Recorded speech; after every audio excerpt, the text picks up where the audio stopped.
Perfect. Well, all the things are starting. We're just hitting record because we just wasted like 5 minutes of amazing conversation. So, Laura, I'm so excited to have you here today. Thank you so much.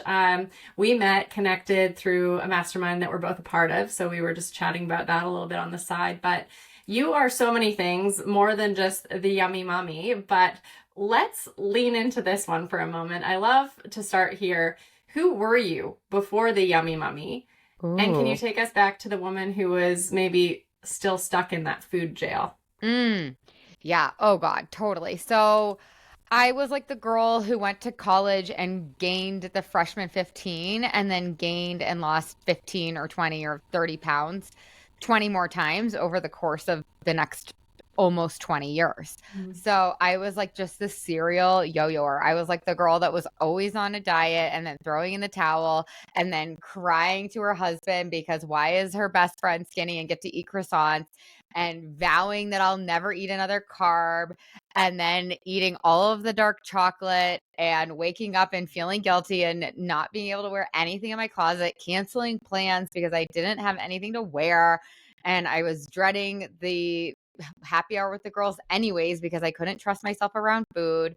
Like I just had so much freaking drama around it. And I really had accepted defeat. Like I was just like, this is just gonna be my issue like forever because it didn't feel like there was any sustainable solution to it. So it was just this like low level misery that like hung around all the time. I can remember like sitting at my desk and being like, why do I feel so horrible today? Like, why am I in a bad mood? And I'd be like, oh yeah, like I didn't weigh what I wanted to weigh this morning, or like I'm having a crash from like overeating. So it's just so much pain, so many like unnecessary 2-a-day workouts. So I could just go on and on and on and on, like with the crazy shit that I did over the years to like be skinny because like that was like my literal only goal. Um yeah, and I had this really kind of screwed up relationship with my body. Like, and like some days I would love it, some days I would hate it. Some days I would be so ashamed because I didn't love it, but I thought that I was bad for not loving it. And so I can go down, a million different rabbit holes and stories of just how painful it was. And it was until I had my daughter that I was like, oh, I have to interrupt this. Like I have to heal this because I will pass this down to her, and I refuse to accept defeat. So That's so, oh my gosh, like everything that you're saying, I see myself in so many of those. Yeah, the freshman 15, I'll call it 30. I didn't even go away to university. Like that was just at home in love. Oh my gosh, but you're so like bang on also, right? Like the beliefs that you hold around your worth around that at the same time and being tied to a number and still the conversation that people have and we hear like, how much did you weigh at high school? I want to be back to my high school weight. And it's like, you were like 15 years old. Let's just remind ourselves here. You're like a literal child. Yeah, it's so crazy. So now you have your daughter and you feel like, was that the beginning of your reassociation with numbers and scales and food?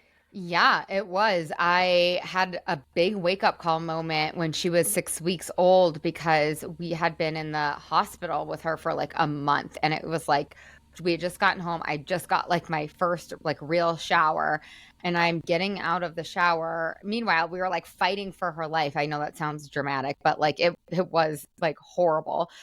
She's totally fine. But my point is that like all I could focus on the second I got home after that shower was like beating myself up for not bouncing back into my pre-baby jeans, quote unquote, like fast enough. And that's when she was like in the bathroom with me. I'm looking in the mirror, beating myself up. She's like this perfect baby. We just get out of the hospital and like this is what I'm focused on.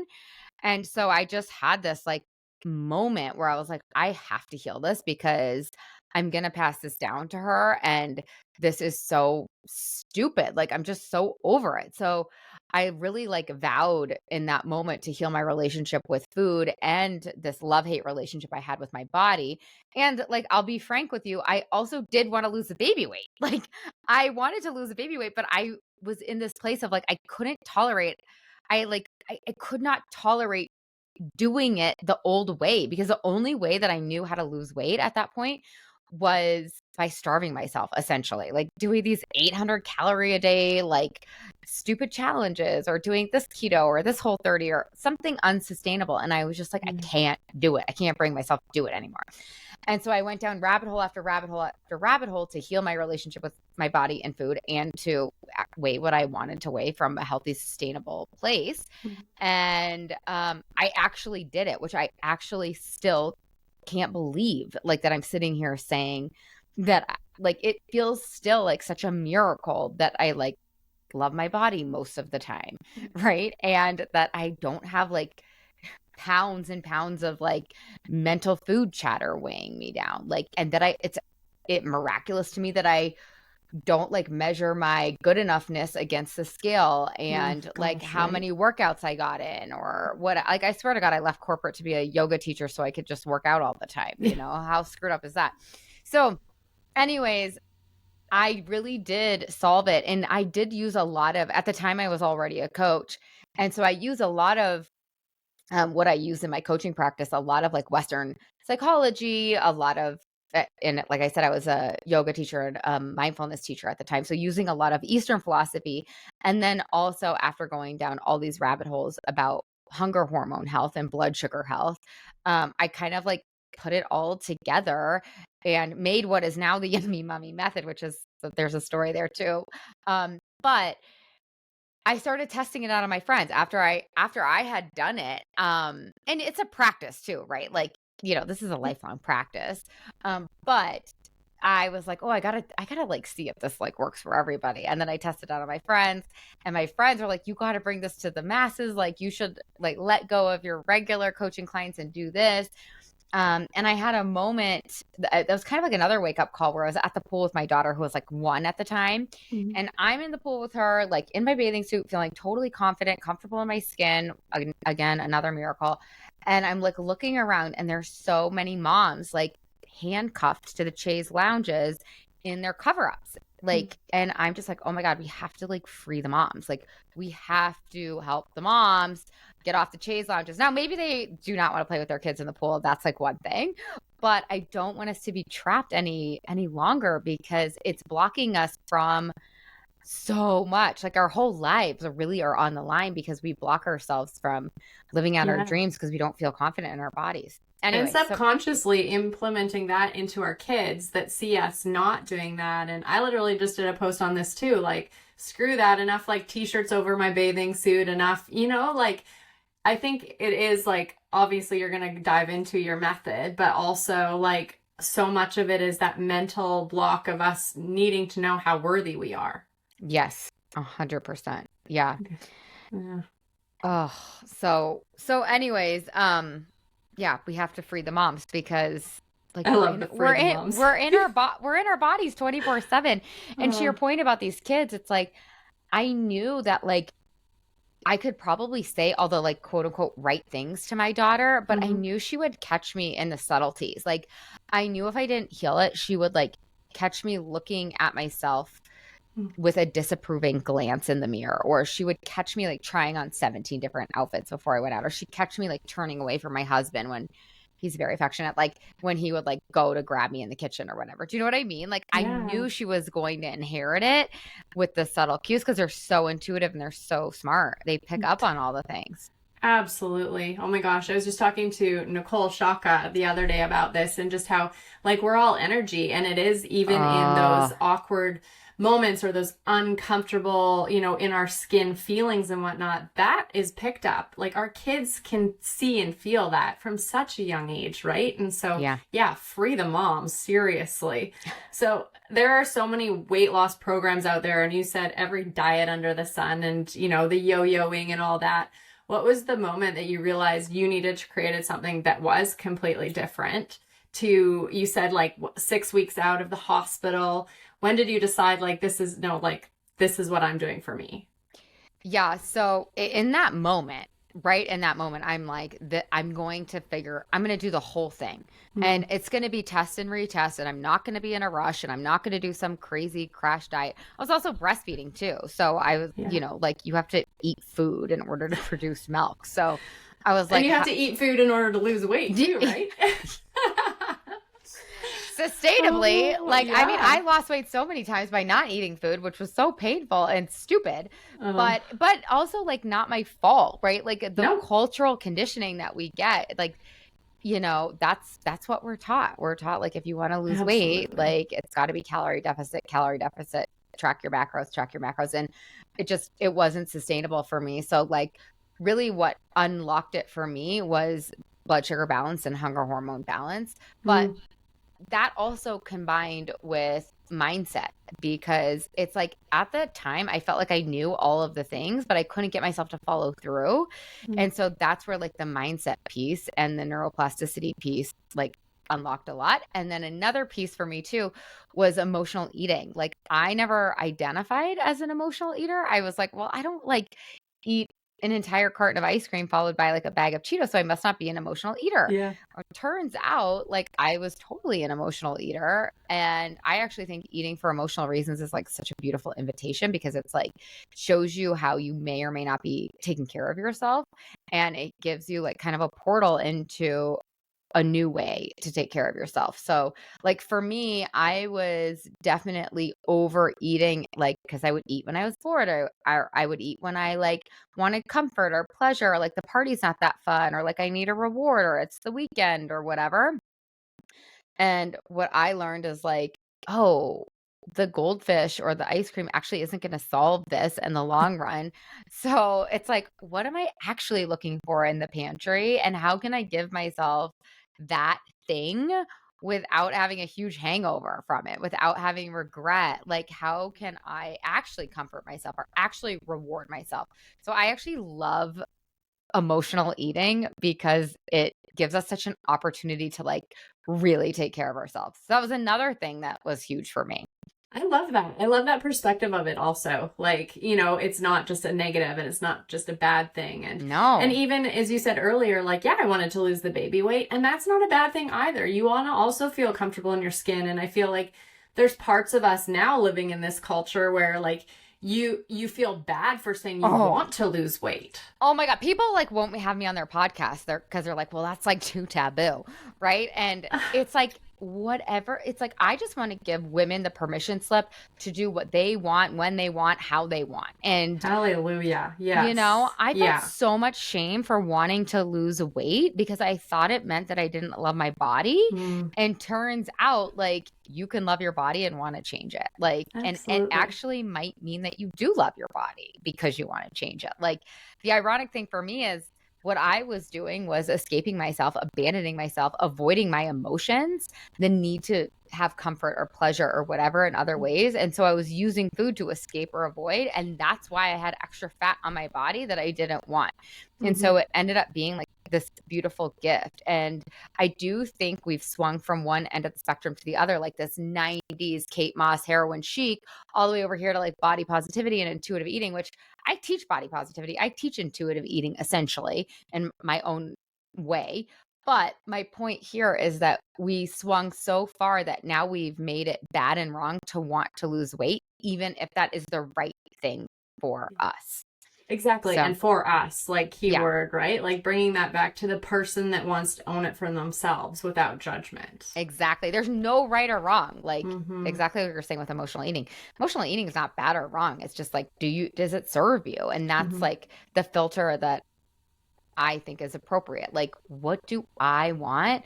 What serves me? Like, what does my future self want? And like going from there and like drowning out all the external noise. There's so much external noise of what's right, what's wrong, what you should look like, what you shouldn't look like. Yeah. Barf. Yeah. It's within your own head, let alone the outside, right? Like, so like, let's just play with our own feelings today. Yeah. Exactly. Okay, so you gave a little like hint to the yummy mommy. So what does this actually mean to you? Yeah, well, there actually is not that much meaning there other than it's so silly and it's so fun. And that's like what I believe in when it comes to health and Mm, wellness and well-being is like, like what is the point of all of this? Like what is the point of like life? yeah. And it's like to have fun and to be playful and to connect with other humans. And so a huge tenet of the Yummy Mummy method is having fun on this journey, because if you, I know it's so cliche, but like if you can have fun on this journey, then you can have fun on any journey. And I really do think that is a part of the point of life is like, can you be silly and playful and have fun? Like that's part of the point, I think. Absolutely. Fun. Like there's so much within that word itself. And I totally agree. And I think, also going on to the weight loss side of it and wanting to transform your body for yourself, like it feels so often like you have to be alone because you shouldn't be talking about that kind of thing. And even if like your best friend is also on the journey, like half of the people or more probably don't even talk about it or know that. So it's like, Yeah. why is there such a like disillusion or like feeling of guilt and whatnot around that? Like you say that nothing is wrong with you, which is super powerful. But why do you think so many of us moms like carry that guilt around when it's Mm. around their own bodies or their own food habits? Yeah, because our culture, I just blame everything on our culture because our Yeah. culture is telling us that. Like Yeah. they're essentially telling us that like we need fixed. We're wrong, we're bad. We have to do it this way ultimately so our culture can make money. It's like a, Mm-hmm. capitalistic Stay sick. society. Yeah, right? Exactly. And the patriarchy too. Like there's pros and cons. Again, everything is neutral, right? And so it's like it's not bad or wrong. It's just like noticing. And so I love to talk about guilt because I think there's like two types of guilt. And it's like there's the guilt that's like actually really helpful that will point you back to your values. Like if I snap at my daughter or yell at her or whatever, because I could be a little spicy sometimes. I'm working on that. But anyways, if I feel guilty about that, like that's actually kind of helpful for me because it's pointing me back to my values. But a lot of us moms, we have guilt for, like, I just had guilt for going to yoga class this past weekend. And I'm like, that is not my guilt. That is culture's guilt telling me that that I'm being a bad mom because I'm not with my kids making them freaking homemade pancakes, even though I've been with them for like the last 24 hours or whatever. I'm about to take them on a trip. Oh God, I shouldn't leave my husband alone. I shouldn't leave. Like I should be there for my kids, blah, blah, blah. And that is where I think a practice of like handing the guilt back to culture and be like, this is not mine. This is not for me. I'm going to yoga, Yeah. can really serve. And it ties into our weight or our health because so many of us women are using food for what I believe it's not for. Again, not bad or wrong. If it's like my husband totally eats emotionally from time to time, and it's Mm-hmm. not really that big of a problem for him. So, like, whatever. Like, he's like, do you know that I've weighed the same amount since you've met me like 23 years ago? I'm like, well, F you. You can't say that. Like, And but we cycle daily, you cycle never. Or yeah, they never. cycle Yeah. daily, we Daily, cycle they what? go, Yeah, like, no, it's not the same. I was like, oh my God, you have no idea like how obnoxious that sounds. But anyways, he like was so well intentioned. But what happens is our lower brains, like we need dopamine, we need comfort, we Mm. need reward, we need pleasure. And like we feel so guilty for getting the pleasure or the comfort in ways that are actually sustaining. So then we do turn to the ice cream because it's like this cheap hit Mm. where we don't have to feel guilt. I mean, we do, some of us do feel guilty because we said we weren't going to eat it, then we eat it. We'll talk about that later. But my point here is that this guilt thing is so toxic and rampant and like and also let's just call out too, like if you feel guilty, like nothing is wrong with you, like you're not bad. This is again the way that you've been programmed. But there is so much focus inside my program on the guilt because we do have to fill our cups up. We have to, otherwise they will fill themselves up with cheddar bunnies and ice cream and Oreos. Like, your lower brain is a dopamine seeking missile, and it will find that hit whether you like it or not. So we have to be proactive about it. But oftentimes when we're proactive about it, there's like a side of guilt that comes with it, because our culture tells us you shouldn't take time for yourself. Like, you got to take care of, your everyone else basically before you. And so Absolutely. And really, you're the one that needs to be strong for everyone else. And so it's not selfish to put you first. Like, everyone should be at the top of their list. And then who comes next, right? Like, yeah. Absolutely. But you're right. That's not what we're taught, what we're told, what culture still tells us. And so it's the truth, though. Yeah. So how does your method work? Like, how do you create the plan that people actually want to be following? It's so good. Well, everybody creates their own custom plan, which can feel like, some of my clients get so mad at me. They like hate me at the beginning because I'm like, we're going to like create this together. They're like, no, just give me like the perfect prescription. And I'm like, no, you already tried that. It doesn't work. If they're not bought into what they're doing and why they're doing what they're doing, they will quit. They will. Like, it's just human nature. Yeah, I was going to say, I think that's with anything, right? Yeah. Like, you have to know why you're doing it. Exactly. Yeah. So, I really say it's like kind of the yummy yummy method is like 5 prongs. So, number 1 is like biology and hunger hormone health. This is like basically how to hack your hunger hormone so that like you're taking a GLP-1. Like, the drug companies do not want us to know that we can balance our hunger hormones. They would rather us just take medicine for it. Nothing wrong with GLP-1s. But my point here is that we can eat in such a way where we balance our hunger hormones, and the fat literally, like, when I was losing weight for the last time, after my daughter was born, like, I was be so free. I like would not want to get on the scale, because I would be like, well, I ate like a normal, like nutritious, like I ate normally, not normally, but like that's like not a good word, but I ate like a lot of food yesterday, like nutritious, good, whatever. And I wouldn't want to get on the scale because I never lost weight by like eating food, and I would just lose weight and lose weight and lose weight, because when your hunger hormones are balanced, you can rely on the extra fat on your body for fuel, as well as the fuel that you are feeding it. So the first thing is that we create a plan that balances your hunger hormones. And when your hunger hormones are balanced, you will lose the excess fat on your body. So we use the scientific method to create that hypothesis. And then we go out, collect clean data, and then we get a working theory. So my clients are losing weight the whole time, but it's not through counting calories. It's not through a calorie deficit or macros tracking. It's really through hunger hormone and blood sugar balance, which not enough people are talking about. It really feels like the best kept secret. So that's a huge part of it.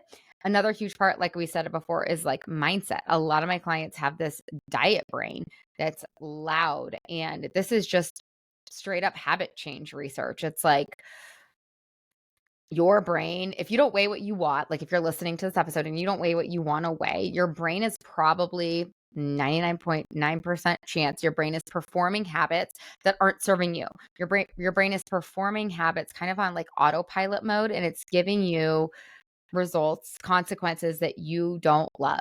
And so we can rewire your brain so that it performs habits automatically, which is like so cool, so that you have the results you want. It's like any habit. It's like brushing your teeth or like making your bed. Like, I didn't make my bed my freshman year of college. And like, I was like, this is kind of gross. It's kind of messy. Like, I want to make my bed. So I had to like really pay attention for 3 weeks. And now I just make my bed every day. And it's like, I see it with my kids. I'm constantly on them about brushing their teeth, but like when they're 12, 13, they're just going to brush their teeth, right? Well, hopefully. And hopefully, yeah. Hopefully, maybe not. That'll be gross, but I might still be on them. Yeah. But my point is, you can rewire your brain to think thoughts and perform behaviors that serve you or don't serve you through neuroplasticity. So that's the second part. The third part is emotional hunger, emotional intelligence. So a lot of my clients come in, they're very highly emotionally intelligent. We just level it up by using food for what I believe it's for, which is fuel, which does not mean that you won't enjoy it. It doesn't mean there isn't time for like the cupcakes or the creme brulee or the pizza or the wine or all of that. There is, for sure. I still enjoy all of that stuff. It's just, am I using food for what it is for, fuel, most of the time? And so then we like solve for the boredom or the stress or whatever. And then the fourth piece is loving accountability. So my clients are, um, we check in on them every day. We're like making sure they don't fall through the cracks. And then the last piece is a little bit of what I talked about, which is fun love. It's like becoming your own best friend, loving your body, loving the way your body looks, and then like really having fun on the journey. So it's like a 5-prong approach. Pretty. I love that. Like, I mean, and it all really sounds, that's what it should be, but like we overthink, overanalyze and all of that. And I love the accountability part of it, because that's why I actually at the beginning called myself the accountability coach, because I truly do believe for the most part, we all know what we should be doing, but we lack the consistency, and that comes through the accountability, right? And so you being able to hold that there for your clients also, I think is one of the biggest keys to that all not falling apart. Yeah. Yeah, you're 100% right. And I like to think too that we teach our clients inner accountability. So like we hold the container, like you're saying, for this outer accountability. And I used to think that like I was just born without the skill to follow through on my word unless I told everybody about it. But then I kept watching my husband, and he would just like achieve his goals without telling anybody. And I would be like, oh, that's so unfair. And then I'm like, no, this is a skill that you can learn. Like you really can learn how to follow through on your word. But I think some people do need to speak it out loud. Like, I do think that, like, some people probably succeed better for themselves if they tell someone, right? I agree. And that's why we have the Yummy Mummy Masters too. Like, after my program is done, you can, like, continue with us, because some people just, like, I'm like, okay, so for me, like, I can hold myself accountable. Like, I can do inner accountability. But what is way easier for me? Outer accountability. When I put myself in a container where somebody's watching me, or like pretty much all of my workouts have, there's some sort of buddy system happening. Like I'm either signed up or like I'm meeting someone there. So, and same with my business. Like I just do better when I do it with a friend. Totally. Where's your standpoint with weight loss, leaning out in terms of exercise? Ooh, I love this question. I think exercise is the absolute worst way to lose weight. I think working out, exercising is, well, for me, it's one of my favorite things in the history of the world. I'm obsessed with it. Mm-hmm. And I'm so much more obsessed with it now because it's just for me. Mm-hmm. It's not a way to punish myself or earn my treats or any of that BS. It is just for self-care. It is just for my emotional well-being, for processing emotions. Like I love moving my body. Like my husband will be like, do you need to go upstairs and work out? Like you seem like you're a little cuckoo. I'm like, okay, F you, and great catch. And yes, I'm going to go work out right now. So for me, I feel like it is the most beneficial thing for longevity and for so many other health benefits. But at least for me, I'll speak for myself. Like it wasn't helpful because I would just like, there were nights, like this is so embarrassing. I would go to the gym at like 9:45 p.m. because I like ate too much, that quote unquote too much that day. And I knew I would just be beating myself up with my head on the pillow, you know, like didn't do enough. I constantly it was just never enough. And so I feel so much freedom from like deconflating, like unhinging the two. That's just me personally, but I will say my clients get so much freedom from that as well. And they get to work out for like the pleasure of moving their bodies. And yeah, I just feel like my body, and this is so cheesy, my body and like me, like we're just like friends now. Like I said before, it's like I'm doing it from such a well-intentioned place versus like this punishment. Yeah. That's beautiful. And yeah, absolutely. The punishment. I mean, I think so many can relate to, I need to walk one more mile to make sure that like that whatever is burnt off or whatever. And that's such a unhealthy point, obviously, that we know. But I think like, moving your body, it's a mind reset. It's scientifically proven, right? Move your body, change your mind. It's something that we have to do for so much more than changing our vanity style of things. Absolutely. And I think that we have now like I guess what science has kiboshed the fact that like, especially for women as we age, the more cardio we do doesn't necessarily do anything for the fat. Yeah. It's more like lifting the weights Yeah. and whatnot for leaning out. But I really appreciate how you disassociate the two in different, in different ways and needs. So important. Well, I think it can be like so counterproductive too. Like, so when people come into my program, I'm like, if you're already working out, great, like keep working out. And if you're not, like, let's talk about that later, because what can happen is like people will like want to come into my program and they'll want to like do this big protein goal, or then they'll like want to drink all this water and all these steps and all this working. I'm like, one thing at a time. Again, like if you look at habit change research, it's like 1% increments is actually what works. So I'm like, let's go low and slow. And again, some people are like, no, I'm like, oh, I want to go fast. But I'm like, this is what works. If you want short-term weight loss or short-term benefits, fine, go do it the old way. Like you can lose weight. It just won't be for the last time. Yeah. You need those habit changes along the way. You're right. And low and slow, as much as people want tomorrow, today, that's not realistic. Yeah. I'm always like, the fastest way to lose weight for the last time is to like, let it be quote unquote slow. And in the end, it's not slow. But I love your point about, like, if you move your body, you will feel better. You will change your mind. And so like, I actually kind of do, like, to contradict myself, I like working out because like for me, it's easier for me to make decisions that support my body. Like when I move my body, because my head's just in a better space, but it's not for the calorie deficit, right? No. It's for the, like, my brain is in a good space and I feel like my true self when I move my body.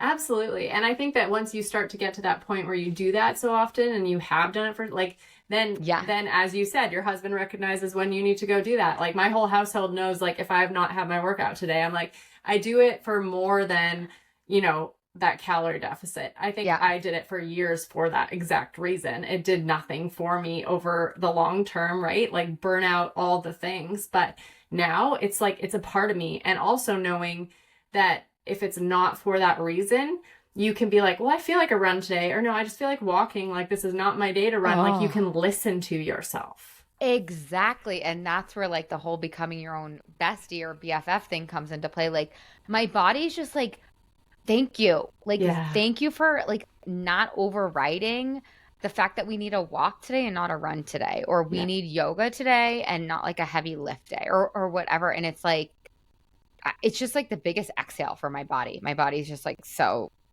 like relieved. Yeah, absolutely.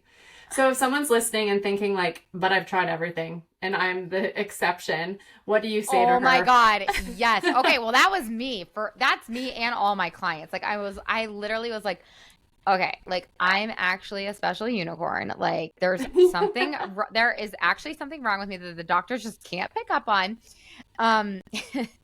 Anyways, you're not a special unicorn. Like that's why I guarantee my result. Like it's you literally lose weight for the last time or your money back.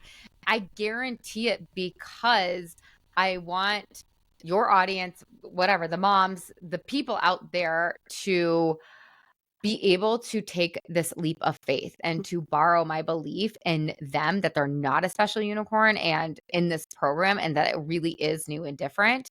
And nobody believes me. They have to borrow my belief in them and me as their coach and in this program. Like it just works. That's why I put that guarantee on them. And like, and you're in their pocket. They have you. Exactly. Like they have me until they can have themselves. Until they can hold that belief for themselves. And so yeah, you're just not a special unicorn. You just weren't shown the correct solution. Like I understand. Like I was you. Like I had tried everything.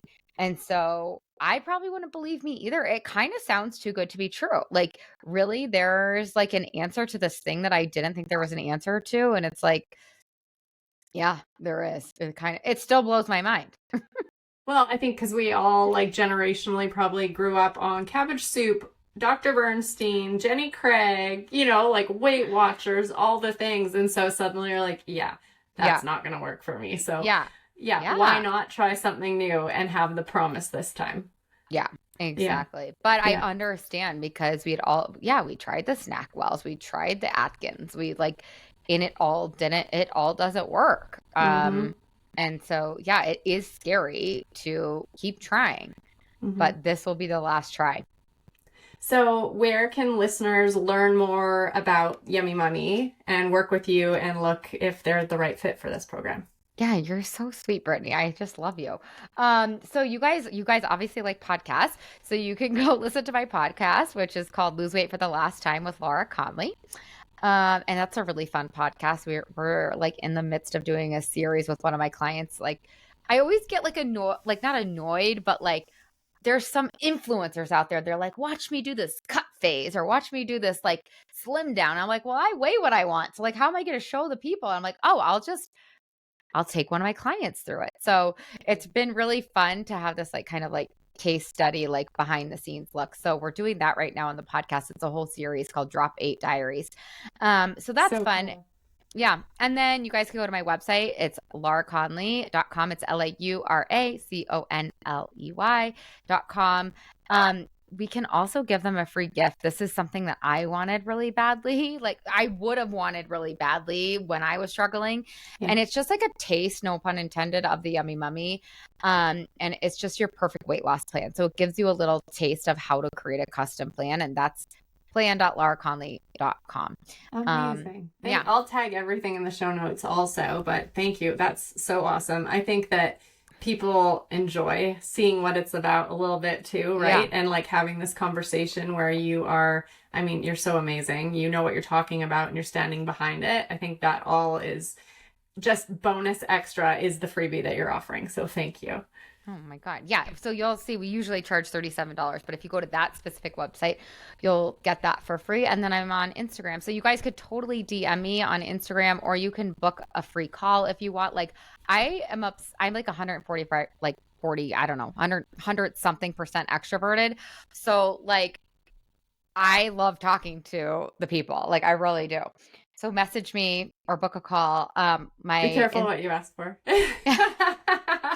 I love it. No, I seriously do. My team is like, really? Are you sure you want to do this as like your strategy? I'm like, I love talking to people. I just genuinely do. It's like just who I am. So, yeah, my Instagram is Laura Conley Coaching. Perfect. So, yeah. Okay, so I'm going to close today with a few rapid fire questions for you. So, are you a morning coffee or matcha girl? Coffee. How about, cardio or strength training? Ooh, strength training. Do you have a favorite mantra or affirmation right now? I am to be what I already am. Oh, I've not heard that. I love that. That's beautiful. Okay, last thing you Googled or maybe Chat GPT'd? Shit. Sorry, I just swore. What did I last Google? Oh my God. Okay, wait, let me look up. This is not rapid fire, but now I'm like, well, I want to know like history wise. The Mom Sweat Sanity Podcast. Boom. Oh, that's a great answer, Laura. Oh my gosh. Okay, 2 more. How about something you've totally stopped pretending to like? Business strategy. Oh my gosh. And the best advice you've ever received? The best advice. Sorry, Brittany. I have to think about this one. Okay, this feels like very trite, but I'm going to say it anyways. It's like, it's so bad though. Okay, so I'm not judging myself, but it's like be yourself. But I hate saying be yourself because some of us like we don't know how to be ourselves, or like mustering up the courage to do that is like if you want to take that advice, it might take the whole rest of your life to do that, right? That's the thing. I like that, but like I was literally in my mind, I'm like, oh, what would I say to myself? I'm like, probably be yourself. Like, and what I say to my clients though, and like I work on this, is the who am I now? We're allowed to always change and evolve, and like being ourselves today might look very different than it does in 10 years. It might look very different than it did the last 20, and like actually hopefully it does. Yeah. I think that is the best advice. And like not making your, like, that's why this is like I'm going to get in trouble because this is not rapid fire. But I do believe it needs that disclaimer of like, you're allowed to evolve. You're allowed to not know who you are and to like live in the question and figure it out. But I think that's like one of our callings as well, or one of the points of life as well is to figure it out and evolve and course correct. Totally. Well, and as you said earlier, your permission slips, you never need them, but if you need to hear them, then they're here for you. So thank you. And it's like safe. It's safe to be yourself. Maybe that's part of it too, because I think we're scared. Yeah. We are. We're told, again, back to like the cancel cultures of everything. We're told. Oh, yeah. So good. Well, thank you, Laura. I so appreciate you being here today. Thank you. Thank you.